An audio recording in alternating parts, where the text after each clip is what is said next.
Flash eating স্ক্রুয়াম বা মাংসখেকো পোকামাকড় দমনে অভিনব উদ্যোগ নিয়েছে যুক্তরাষ্ট্র। দেশটির কৃষি দফতর ইউএসডিএ এবার আকাশপথে নিঃসন্তান পুরুষ মাছের বিশাল বাহিনী নামাচ্ছে দক্ষিণ টেক্সাস ও মেক্সিকো জুড়ে। স্ক্রুয়াম নামের এই পরজীবী মাছি সাধারণত প্রাণীর ক্ষত বা নাক মুখের ভেজা স্থানগুলোতে ডিম পাড়ে। সেই ডিম থেকে জন্ম নেওয়া লার্ভা বা শুঁয়োপোকা আস্তে আস্তে প্রাণীর মাংস খেতে থাকে। মাত্র 2 সপ্তাহে 1000 পাউন্ড ওজনের একটি গরুকেও মেরে ফেলতে পারে তারা। এই বিপজ্জনক সংক্রমণ ঠেকাতে প্রতি সপ্তাহে পানামা থেকে প্রায় 11,70,00,000 নিঃসন্তান মাছি উৎপাদন করা হচ্ছে। তবে পরিস্থিতি সামাল দিতে প্রয়োজন কমপক্ষে 40 কোটি মাছি। কারণ স্ত্রী স্ক্রুয়াম মাছি জীবনে একবারে মিলিত হয়। সেক্ষেত্রে নিঃসন্তান পুরুষের সঙ্গে মিলন ঘটলে প্রযোজনই হবে না, বরং রক্ষা পাবে প্রাণ।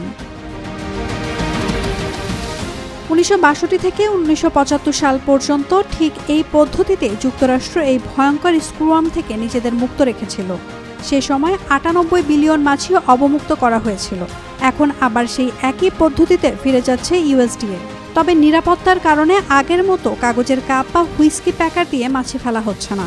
কারণ সম্প্রতি মেক্সিকো গুয়েতেমালা সীমান্তে এমন একটি ড্রপে কিছু মানুষ আহত হন।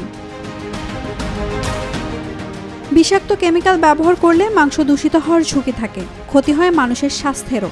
এজন্য জীববৈজ্ঞানিক এই পদ্ধতিকে নিরাপদ ও কার্যকর বলছেন অধ্যাপক এডুইন বার্গেস ও ক্যাসান্ড্রা ওলসের মতো বিশেষজ্ঞরা। বলার অপেক্ষা রাখে না, এই মাছের বাহিনী এখন শুধু গবাদি পশু নয়, মানুষের জীবন রক্ষার এক নির্ভরযোগ্য বিজ্ঞানসম্মত অস্ত্র। Naomi Nasrin, Daily Sun. For more updates, follow us on Facebook. Subscribe our YouTube channel.